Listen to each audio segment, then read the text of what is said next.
Class 12-এর political science chapter 2 দ্বিমেরুকরণের অবসান। তোমরা সবাই মন দিয়ে শোনো, সবাই এই গুরুত্বপূর্ণ প্রশ্নের উত্তরগুলো শোনো, ভেরি ভেরি ইম্পর্টেন্ট। সবাই কিন্তু সাবস্ক্রাইবটা দিয়ে দিও।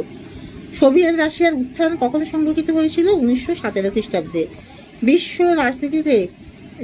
রাজনীতিতে দ্বিমেরুকরণের অবসান কখন ঘটে? 1917। কবে ঘটে দ্বিমেরুকরণের অবসান ঘটে? 1991 সালে। 1991 সালে।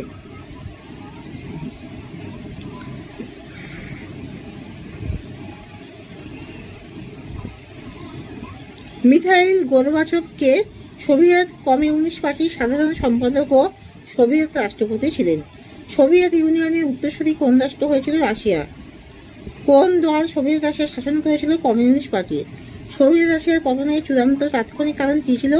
সোভিয়েত ইউনিয়নের রাষ্ট্রপতি হিসাবে গোরবাচভ 1991 সালের 25শে ডিসেম্বর পদত্যাগ করার সঙ্গে সঙ্গে সোভিয়েত ইউনিয়নের পতন ঘটে।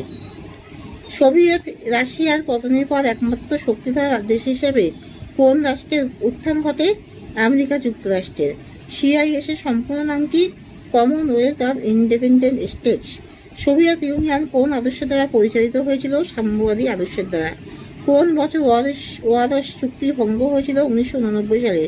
কোন দেশ ভেঙে পড়াকে দ্বিতীয় বিশ্ব ভেঙে পড়া বলে জানা যায়? Soviet union. কোন দেশ ভেঙে যাওয়ার পর শীতল যুদ্ধের সমাপ্তি ঘটেছিল? Soviet union. কোন বছর রাশিয়ার রাষ্ট্রসংঘে USSR এর আসনটি হস্তগত করেছিল? 1992 সালে। USSR এর কতগুলি ইউনিয়ন বা গণরাজ্য ছিল? 15টি। বলশেভিক কমিউনিস্ট পার্টির প্রতিষ্ঠাপক কে ছিলেন? Vladimir Lenin.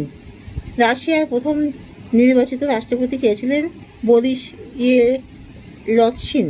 শক থেরাপি কি? স্বৈরতন্ত্রী সমাজতান্ত্রিক রাষ্ট্র ব্যবস্থার পরিবর্তে বিশ্ব অধিকোষ এবং আন্তর্জাতিক অর্থভাণ্ডার দ্বারা প্রণীত আদর্শ দ্বারা প্রভাবিত হয়ে গণতান্ত্রিক ধনতান্ত্রিক রাষ্ট্র ব্যবস্থা প্রবর্তনের প্রক্রিয়াকে শক থেরাপি বলে। সোভিয়েত ইউনিয়ন কখন একটি মহাশক্তি হয়ে উঠেছিল? 1945 সালে দ্বিতীয় বিশ্বযুদ্ধের পর।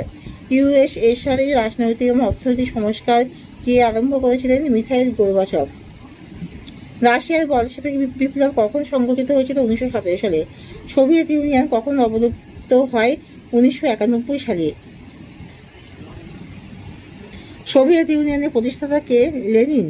গোরবাচভ প্রবর্তিত যে কোনো একটি প্রকার সংস্কার প্রক্রিয়ার নাম লেখো। পেরেস্ত্রয়িকা। পেরেস্ত্রয়িকা শব্দের অর্থ কি? পুনর্গঠন। স্ট্যালিন শব্দের অর্থ কি? লৌহ মানব। সোভিয়েত ইউনিয়ন অবলুপ্তির জন্য কে দায়ী? মিখাইল গোরবাচভ। সোভিয়েত ইউনিয়নের শেষ প্রেসিডেন্ট কে?